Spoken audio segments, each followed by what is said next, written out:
জয় মা কালী, জয় বাবা শনিদেব, জয় বাবা ভোলেনাথ। তো নমস্কার বন্ধুরা, আজকে আমরা আলোচনা করতে চলেছি কন্যা রাশি বা লগ্নের জাতক জাতিকাদের এই এপ্রিল মাসের তৃতীয় সপ্তাহটা কেমন যাবে, আদেও কি ভালো কাটবে এই এপ্রিল মাসের তৃতীয় সপ্তাহ কন্যা রাশি বা লগ্নের জাতক জাতিকাদের জন্য, নাকি বিগত সময়ের মতো এই সময়টা খারাপই যাবে, সব কিছুই আলোচনা করতে চলেছি আজকের এই ভিডিওর মাধ্যমে। এছাড়াও আপনাদের মধ্যে বহু মানুষ আছেন জানেন, বহু মানুষ আছেন জানেন না। যারা জানেন না তাদের উদ্দেশ্যে বলছি যে এপ্রিল মাস কিন্তু খুবই গুরুত্বপূর্ণ হতে চলেছে 2025 সালে। কারণ 29শে মার্চ 2025-এ শনিদেব কিন্তু কুম্ভ রাশিকে ছেড়ে মীন রাশিতে প্রবেশ করবেন। কুম্ভ রাশিকে ছেড়ে মীন রাশিতে প্রবেশ করে শনিদেব রাহুর সঙ্গে কিন্তু একটি জুটি তৈরি করবেন। জ্যোতিষশাস্ত্রে শনি ও রাহুর সেই জুটিকে কিন্তু একত্রে বিনাশকারী জুটি হিসাবে মানা হয়। এই বিনাশকারী শব্দটা শুনেই আপনারা বুঝতে পারছেন যে খুব একটা ভালো জিনিস যেটা নয়। এই বিনাশকারী জুটির প্রভাব কিন্তু এই এপ্রিল মাসে প্রতিটি রাশির মানুষের উপর পড়বে। রাশিচক্রে যে 12টি রাশি আছে প্রতিটি মানুষের উপরই কিন্তু এর প্রভাব পড়তে দেখা যাবে। তবে প্রতিটি রাশির ক্ষেত্রেই যে এর প্রভাব অত্যন্ত নেগেটিভ হবে তা কিন্তু বলছি না। কিছু কিছু রাশি কিন্তু অত্যন্ত সাফল্য লাভ করবে এই প্রভাবের ফলে, আবার কিছু কিছু রাশিকে কিন্তু অত্যন্ত সতর্ক থাকতে হবে এই এপ্রিল মাসে। তবে ঘাবড়ানোর কোনো ব্যাপার নেই। আমি এই ভিডিওর মাধ্যমে আপনাদের বিনাশকারী জুটির প্রভাবের হাত থেকে বাঁচার জন্য কিছু টোটকা বলে দেব। সেই টোটকা যদি আপনারা মানেন আপনাদের কিন্তু স্পর্শ করতে পারবে না এই বিনাশকারী জুটির প্রভাব। বিশেষ করে আমি বলবো, যদি এই বিনাশকারী জুটির প্রভাবের হাত থেকে যে টোটকাগুলো আমি আপনাদের বলবো এই ভিডিওর মাধ্যমে, সেগুলো যদি মার্চ মাসের মধ্যবর্তী সময় কিংবা শেষের দিক থেকেই যদি মানতে শুরু করে দেন তাহলে কিন্তু অত্যন্ত ভালো ফল পাবেন এবং এই বিনাশকারী জুটির প্রভাবের হাত থেকে কিন্তু বাঁচতে পারবেন আপনারা। এই বিনাশকারী জুটির কিন্তু আরও একটি নাম রয়েছে। এই বিনাশকারী জুটিকে কিন্তু পিশাচ যোগও বলা হয়। এই পিশাচ যোগ নামটা শুনেও আপনারা বুঝতে পারছেন যে খুব একটা ভালো জিনিস যেটা নয়। এই পিশাচ যোগের প্রভাব এই সময় যেহেতু আগেই বললাম যে প্রতিটি রাশির উপর এসে তো পড়বেই, তাই জন্য এই বিনাশকারী জুটির প্রভাবের হাত থেকে বাঁচার জন্য যে টোটকাগুলো আমি ভিডিওর মাধ্যমে বলবো সেগুলো যে শুধুমাত্র কন্যা রাশি বা লগ্নের জাতক জাতিকারাই মানতে পারে তার কিন্তু কোনো ব্যাপার নেই। যে কোনো রাশির মানুষ কিন্তু মানতে পারে। তাই জন্য আপনাদের বলবো যে আপনার আশেপাশে যে সমস্ত ব্যক্তিরা আছে যাদের আপনি মঙ্গল কামনা করেন, যাদের আপনি ভালোবাসেন, আপনার পরিবার পরিজনের মানুষদের সাথে, আত্মীয় স্বজনের সাথে কিন্তু অবশ্যই এই বিনাশকারী জুটির প্রভাবের হাত থেকে বাঁচার টোটকাগুলো শেয়ার করে দেবেন। কারণ এই বিনাশকারী জুটির প্রভাবের হাত থেকে আমি আপনাদের আগেই বললাম যে প্রতিটি রাশিকে কিন্তু এই সময় বাঁচতে হবে। বিশেষ করে এই এপ্রিল মাসটার কথা কিন্তু আমি বলছি।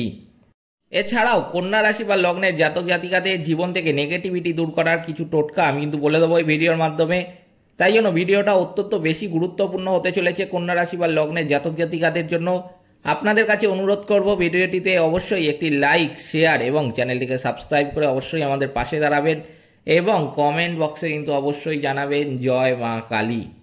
মা দক্ষিণা কালী কিন্তু আপনাদের সমস্ত বিপদ ও দুঃখের হাত থেকে রক্ষা করবেন। তো চলুন ভিডিওটিতে ফেরা যাক। যেমনটা আমি আপনাদের আগেই বললাম যে এই পিশাচ যোগের প্রভাব কিন্তু 12টি রাশির উপর পড়বে এপ্রিল মাসে। প্রতিটি রাশির ক্ষেত্রে যে খুব ভালো ফল দেবে এই পিশাচ যোগ তা কিন্তু নয়। কিছু কিছু রাশিকে কিন্তু অত্যন্ত সতর্কও থাকতে হবে। এবার যেটা আপনাদের মনে প্রশ্ন উঠছে যে তাহলে এপ্রিল মাসের তৃতীয় সপ্তাহটা কন্যা রাশি বা লগ্নের জাতক জাতিকাদের কেমন যাবে, তার উত্তরে কিন্তু বলবো যে খুব একটা ভালোও কাটবে না, খুব একটা খারাপও কিন্তু কাটবে না কন্যা রাশি বা লগ্নের জাতক জাতিকাদের। কিছু কিছু ব্যাপারে কিন্তু অত্যন্ত সতর্ক থাকতে হবে, তাহলে কিন্তু আপনাদের অনেক নেগেটিভিটির হাত থেকে আপনারা বাঁচতে পারবেন। যেটা দেখা যাচ্ছে কন্যা রাশি বা লগ্নের জাতক জাতিকাদের ক্ষেত্রে শনি ও রাহুর যে জুটি সেটা কিন্তু সপ্তম ঘরে থাকবে। কোনো চিন্তা ভাবনা না করে কিন্তু হঠকারী সিদ্ধান্ত এই সময় নেবেন না। যতটা পারবেন হুটহাট করে সিদ্ধান্ত নেওয়ার থেকে কিন্তু এই সময় এড়িয়ে চলবেন। কারণ বহু কন্যা রাশি বা লগ্নের জাতক জাতিকা কিন্তু বিগত দিনে সমস্যায় পড়েছেন এই হুটহাট করে ডিসিশন নেওয়ার কারণে। তাই জন্য আমি বলবো যে এপ্রিল মাসের তৃতীয় সপ্তাহে কিন্তু বিশেষ সতর্ক থাকবেন এই হঠকারী সিদ্ধান্তের ব্যাপারে। হঠকারী সিদ্ধান্ত কিন্তু যতটা নেওয়ার থেকে পারবেন এড়িয়ে চলবেন। আমি বলবো কিন্তু না নেওয়াই অত্যন্ত ভালো। যে কোনো জিনিস এই সময় যাই আপনার জীবনে ডিসিশন নেবেন সেক্ষেত্রে কিন্তু আমি বলবো একটু চিন্তা ভাবনা করে ডিসিশানটা নেবেন। বেশি চিন্তা করবেন না, তাহলে আবার মানসিক দুশ্চিন্তার কিন্তু সমস্যা এসে পড়বে। তাই জন্য অতিরিক্ত চিন্তাও ভালো না, না চিন্তা করেও কোনো ডিসিশান নেওয়া কিন্তু ভালো না কন্যা রাশিদের জন্য। তাই জন্য যেটা ডিসিশান নেবেন অবশ্যই অল্প চিন্তা করে ডিসিশানটা নেবেন। বেশি চিন্তা করবেন না, আবার কম চিন্তাও কিন্তু করবেন না। এটা আমার কথাটা মাথায় রাখবেন। ধৈর্য রাখতে হবে এই এপ্রিল মাসের তৃতীয় সপ্তাহে, কারণ এই সময় কিন্তু ভগবান আপনার ধৈর্যের পরীক্ষা নেবে। কোথাও কোনো ইনভেস্টমেন্ট কিন্তু করতে যাবেন না এই সময়টাতে। লোকসানের হাত থেকে বাঁচতে গেলে অবশ্যই কিন্তু আমি বলবো ইনভেস্টমেন্ট করতে যাবেন না। যে কোনো ক্ষেত্রে আমি বলবো সে যতই কাছের লোক হোক না কেন, আপনাকে এই সময় প্ররোচনা দিতে পারে কিংবা লোভ দেখাতে পারে যে এইখানে ইনভেস্ট করলে খুব বড় একটা সংস্থা, সেখানে ইনভেস্ট করলে অনেকে আছে রিটার্ন পেয়েছে বহু টাকা, এইখানে আপনিও ইনভেস্ট করুন, আপনি অনেক টাকা রিটার্ন পাবেন, কিছু দিনের মধ্যেই রিটার্ন পেয়ে যাবেন। এরকম অনেক প্রতারণামূলক কথা আপনাকে বোঝাতে পারে। আমি কিন্তু বলবো এই সময় এই রকম প্রতারণার ফাঁদে কিন্তু পা দিতে যাবেন না, সে যতই আপনার কাছের লোক হোক না কেন। মনে রাখবেন কন্যা রাশি বা লগ্নের জাতক জাতিকারা কিন্তু সবচেয়ে বেশি ক্ষতিগ্রস্ত হয় নিজেদের কাছের লোকের কাছ থেকে। তাই জন্য আমার এই কথাটা মাথায় রাখবেন, এই সময় কিন্তু কোথাও কোনো ইনভেস্টমেন্ট করতে যাবেন না। স্বামী স্ত্রীর মধ্যে কিন্তু এই সময় অশান্তি হবে। যারা পার্টনারশিপে ব্যবসা করেন তাদের কিন্তু বলবো যে কঠোর পরিশ্রম করার পরেও কিন্তু এই সময় লাভের মুখ দেখতে পাবেন না, যার ফলে বিরক্তি হতাশা এগুলো কিন্তু আপনাদের লেগেই থাকবে। আপনার জীবনে এই বিরক্তি হতাশাকে যতটা পারবেন কিন্তু নিজের থেকে দূরে রাখবেন। অত বেশি টেনশন কিন্তু এই সময় নিতে যাবেন না, কারণ এটা কিন্তু চলবে আপনাদের নিজেদের জন্য নয়, এটা গ্রহ নক্ষত্রের জন্য কিন্তু আপনাদের জীবনে এই সময়টা বা পরিস্থিতিটা চলতে দেখা যাবে। তাই জন্য ঘাবড়ানোর কিছু নেই। হতে পারে সেই সপ্তাহটা খারাপ যাচ্ছে, আগামী সপ্তাহে কিন্তু আপনাদের নিশ্চয়ই ভালো আসবে। তাই জন্য বিরক্তি হতাশা থেকে যতটা পারবেন কিন্তু নিজেদের দূর রাখবেন। এই সময় আপনাকে ব্যাংক লোন কিন্তু নিতে হতে পারে, বা বন্ধু বান্ধবদের থেকেও কিন্তু ধার নিতে হতে পারে। যদি ধার না করলে চলে যায় তাহলে কিন্তু আমি বলবো যে ধার নেওয়া থেকে বিরত থাকবেন। ধার নিতে যাবেন না এই সময়, আগে হিসাব কষে দেখে নেবেন যে আপনার এই সময়টা চলবে কিনা। ধার না নিলে, এমার্জেন্সি ছাড়া কিন্তু আমি বলবো ধার নিতে যাবেন না। চিন্তা ভাবনা করে কিন্তু এই সময় এগোবেন। এই সময় যদি চিন্তা ভাবনা না করে কোনো স্টেপ আপনি নেন তাহলে কিন্তু আপনি সমস্যায় পড়বেন, এটা কিন্তু দেখা যাচ্ছে। তাই জন্য অবশ্যই যেই কাজই করবেন চিন্তা ভাবনা করে কিন্তু এগোবেন। এরপর আমি বলবো সেই সমস্ত কন্যা রাশি বা লগ্নের জাতক জাতিকাদের জন্য কিছু টোটকা। যেই সমস্ত কন্যা রাশি বা লগ্নের জাতক জাতিকাদের কোনো কাজ করতে ইচ্ছা করে না, কোনো কাজ করতে ভাল লাগে না, কোনো কাজ করতে নিলেই তারা কিন্তু সেই কাজে অসফল হন, সফলতার হার কিন্তু তাদের ক্ষেত্রে অত্যন্ত কম। এছাড়াও তাদের জীবনে কিন্তু শারীরিক, মানসিক, আর্থিক, বৈবাহিক বিভিন্ন দিক থেকে সমস্যার পরিমাণটা বেশি। সমস্যার সম্মুখীন তাদের কিন্তু প্রতিনিয়তই হতে হয়। সমস্যার সমাধান তো এরা পানি না, বরং সমস্যার পর সমস্যা, সমস্যার পর সমস্যা, এরমভাবেই তাদের জীবন চলতে থাকে। সেই সমস্ত কন্যা রাশি বা লগ্নের জাতক জাতিকাদের উদ্দেশ্যে আমি কিছু টোটকা বলে দিচ্ছি।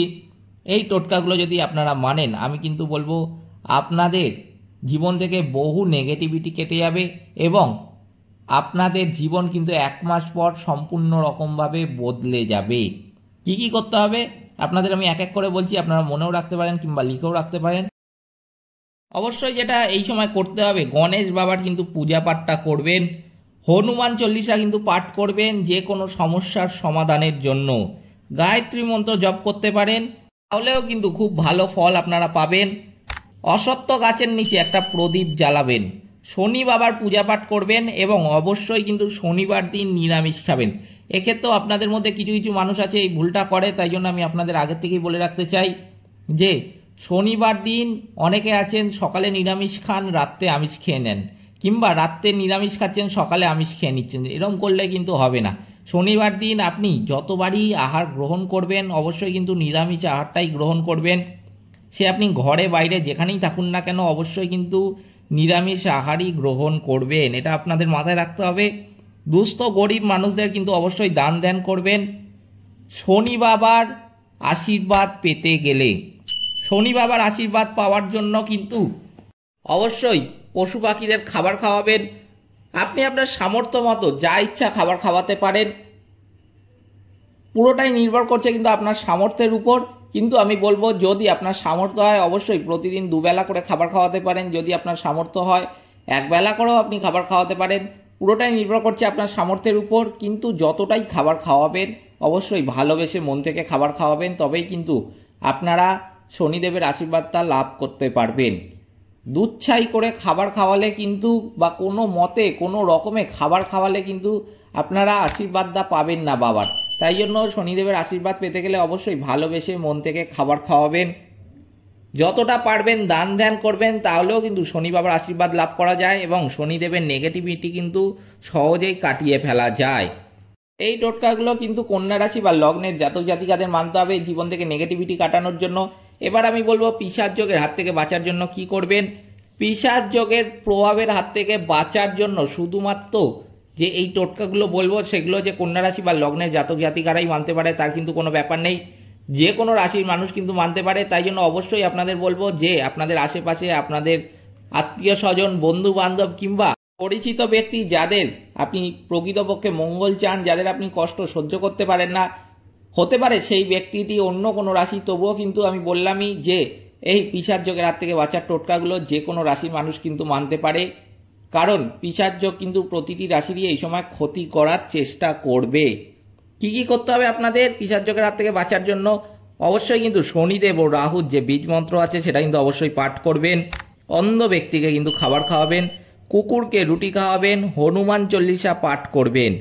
পিশাচ যোগ দূর করার জন্য তিল, লোহা, সর্ষের তেল, কালো কাপড়, চামড়ার জুতো ইত্যাদি কিন্তু দান করবেন। অমাবস্যার দিন সূর্যাস্তের সময় প্রবাহমান জলে কিন্তু একটা নারকেল ভাসিয়ে দেবেন। প্রতিদিন সংকটমোচন, হনুমান অষ্টক আর সুন্দরকাণ্ডও পাঠ করতে পারেন, এতেও কিন্তু পিশাচ যোগের হাত থেকে অনেকটাই ভালো ফল পাবেন। এগুলো আপনাদের করতে হবে পিশাচ যোগের হাত থেকে বাঁচার জন্য।